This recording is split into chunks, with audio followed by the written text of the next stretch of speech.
topic for today is Gnosticism should be declared the first official world religion, or lack thereof. Now, there are multiple reasons why I would say this. The primary one is that agnosticism has, and most likely for millennia, will reflect the most rational and honest position we can have on higher powers, deities, and other supreme beings. Now, agnosticism admits that there's usually very little chance of any divine specific creator, mostly because these views are excessively specific and often very simplified when regarding the universe as a whole or how many races of intelligent beings might be out there. So, what agnosticism aims to say is that we don't know if there's a higher power, but if there is a higher power, it's likely not some kind of sky god. And we don't know if it's sentient or non-sentient or some kind of overlapping conscience or something like that.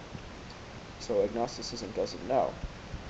And while many atheists are very rational in many matters, to say that I demand proof of the existence of a higher power before I believe in it is like, it's not even about believing in it, it's about admitting that you don't know, and maybe there's a possibility of it.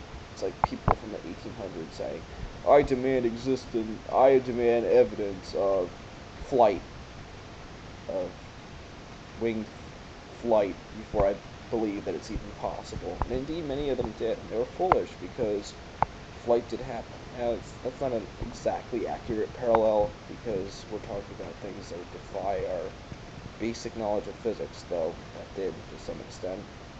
Our physics is better now. But, yeah, it's kind of irrational of atheists to say that there's no possibility or that I don't believe in this. It's not that I'm believing in it. I don't believe in a higher power. I just don't know. It's possible.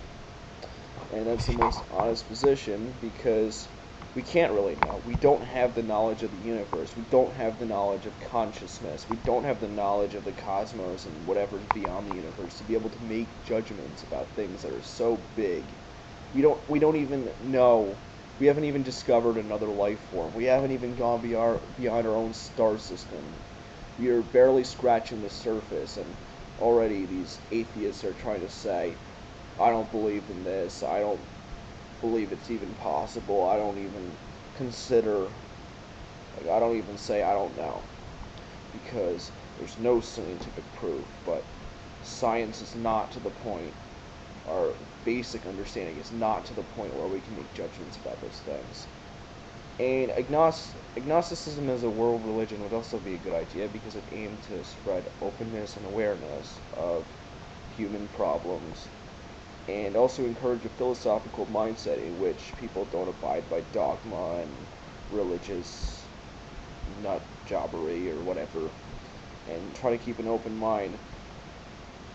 And I think that's one of the main problems. Like, you don't see philosophy taught in schools, you don't see people critically thinking, and I think if agnosticism was accepted as the world's official religion, and this wasn't just a token name, it was actually spread and taught, though of course you gotta be tolerant, you can't force anything on other people or else they're gonna abhor it. If it was actually taught and focused on, I think people would learn to be a lot more open-minded. And a lot of people kind of see there's black and white, there's atheism and being religious, but there's a gray area, and that's agnosticism. And the idea that whatever entity or higher power exists is likely non-specific, not a sky god, also kind of borrows from deism, which is another fairly sensible belief, though I think slightly less rational than agnosticism because we really don't know. Because deists kind of believe in a god, but they don't believe in any divine dogma, so that's a plus. And what people, it's kind of hard for people who are impoverished and treated poorly, especially if they're raised by parents or something like that, to be rational and live for themselves, and not accept this religious dogma, because it's very alluring, it's very hopeful. But there's hope in thinking critically, there's hope in finding solutions to underlying problems instead of attacking the surface. And the sooner people discover that through critical thinking, philosophy, and agnostic religious beliefs, we can improve the state of the world and actually hit the underlying problems with society and civilization, the sooner that these problems will be fixed, and we'll retire this materialistic, sensationalist lifestyle of ours. And we'll also retire the poverty, war, or at least most of it. So, I apologize if that was a little disorganized, just my rambling for today. Alright, I'll make another video soon. Goodbye.